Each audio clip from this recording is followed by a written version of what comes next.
This is week 11, preconception and prenatal counseling, parental screening, and intake interviews.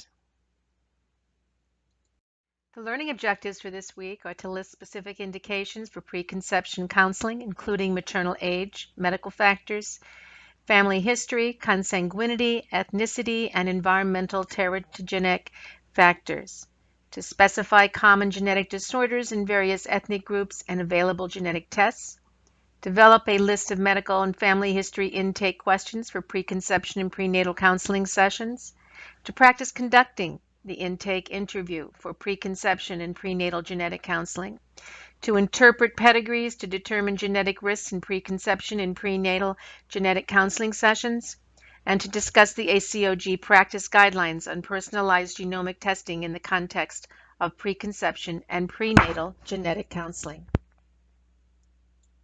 We're going to start off by looking at recommendations for preconception counseling and care. In looking at preconception counseling and care, it actually should be considered an integral part of the primary care for women of reproductive age.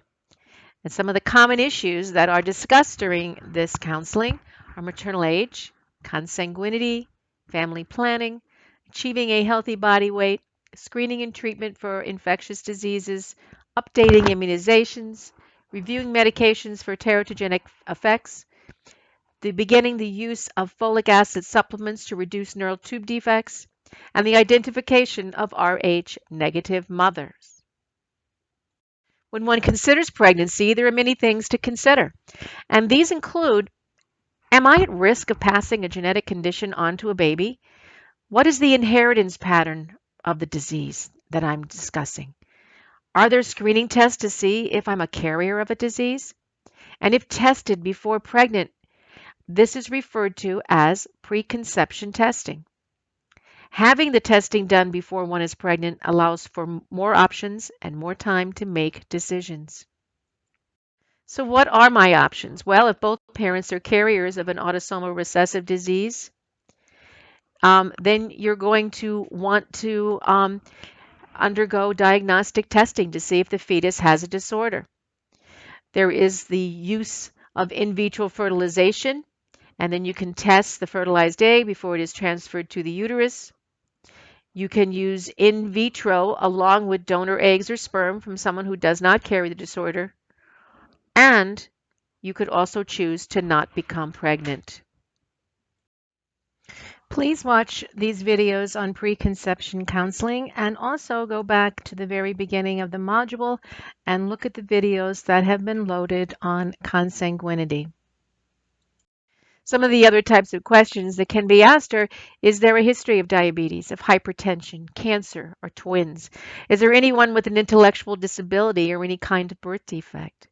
Have any sisters or cousins or brothers or other relatives had any health problems? Have any of your family members had problems with their pregnancies? And are your parents still alive? And are they healthy? Carrier screening is something that is part of preconception counseling. And specifically targeted carrier screening is where you test based on family history or ethnic background. For example, sickle cell disease with African Americans, or Tay-Sachs disease with Ashkenazi Jews, French Canadians, or individuals of Cajun descent. Expanded carrier screening is referring to tests that test for many disorders. The race and ethnicity that you have does not determine what you're screened for. It usually focuses on several conditions that start early in life. Some expanded screening panels test for more than 100 different genetic disorders. Some of the more common disorders tested are cystic fibrosis, Fragile X syndrome, sickle cell disease, Tay-Sachs disease, and spinal muscular atrophy. Traditionally, when one discussed prenatal diagnostic testing and prenatal screening, the difference between the two was whether or not the pregnancy was known to be at risk or they were at risk for a specific disorder, and whether the goal of testing was a definitive diagnosis of a particular disorder or an assessment of risk relative to the background population risk, and whether the test was invasive or non-invasive. Today, the definition is less clear because of the fact that we do take some of the prenatal screening, and it is, if it's negative, we don't go on, but if it's positive, we will then move into prenatal diagnostic testing. So they are coupled together. So let's look at the goal and purpose of prenatal diagnosis. It provides reassurance to couples who are at risk that may selectively have unaffected children, even if their procreative risk for having offspring with a genetic disorder is unacceptably high. In less than 5% of all cases studied, do we find that the fetal defects are serious enough to choose termination of the pregnancy. Couples whose risks are between 10 to 25% or higher most often avoid pregnancies unless prenatal diagnosis is available. So therefore, the availability of prenatal diagnosis has allowed more children to be born in high-risk families, with a smaller number of terminations occurring. Today, unfortunately, in Western society, the studies are used for detection of defects generally characterized by irreparable intellectual disabilities and/or a serious or fatal disease.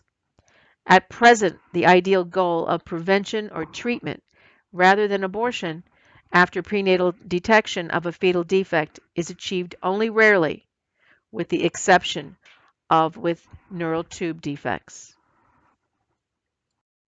I like to do some practice questions of situations that you can will come about when you are doing preconception or prenatal testing. And I want to start off with this first one. Albinism is a harmless autosomal recessive trait. If we assume that 2% of the general population are carriers of the albinism gene, how likely is it that the child of an individual with albinism with a healthy unrelated partner also has albinism? Please look at these answers, and then on the next slide, I will explain the answer to you. The answer is D, 1 in 100. This is because if one parent is from the general population, that's 2%, which is equal to 2 out of 100, which equals to 1 out of 50.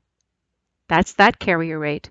And the other partner is 1 for the fact that we know they have the gene because they have albinism. And we multiply the third number is a half, and it's a half because it is all dependent upon if the carrier gives the gene, because we know that the one parent who has albinism will always give the gene.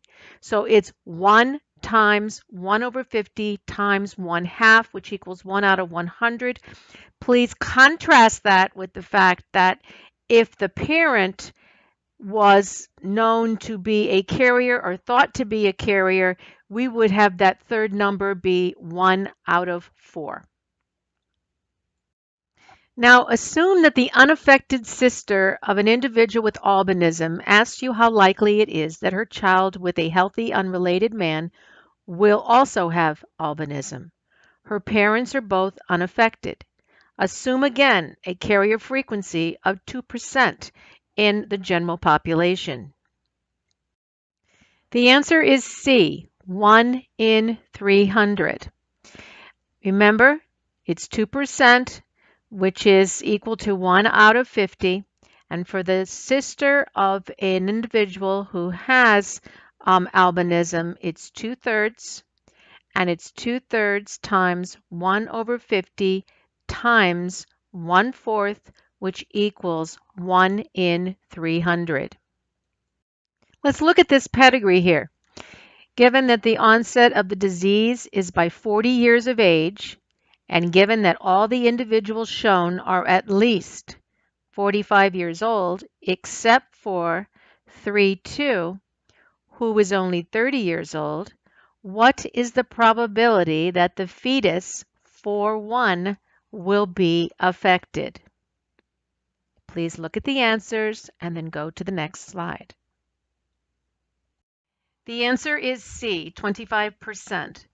Now let's remember, the mother is only 30 years old, and she has half a chance of inheriting the gene, and then she has a half a chance of passing it on because it is autosomal dominant. So it's 1/2 times 1/2 equals 1/4, which equals 25%. It turns out that after 2 healthy sons, the third son of number 14 in the family above has hemophilia. After this sad event, what is the chance that a next child will be affected with the same disease? The answer is 1 in 2 for a son and close to 0 for a daughter.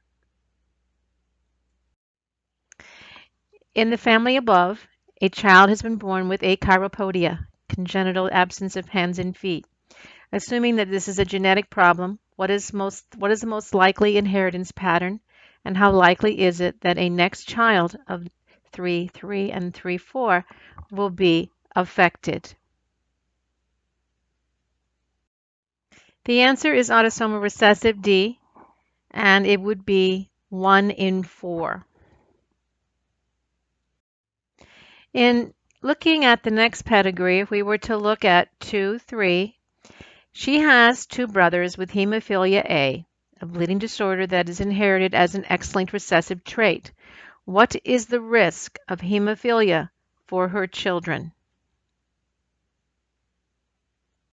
The answer is A, 1 in 4 for a son, close to 0 for a daughter. The mother has a 50% or 1/2 chance of being affected. And then she has a 1/2 chance of having an affected son. So 1/2 times 1/2 equals 1/4. I will be adding more pedigrees each week for the rest of the semester so that we can practice being able to figure out what is the probability that a specific child will be born with a disease.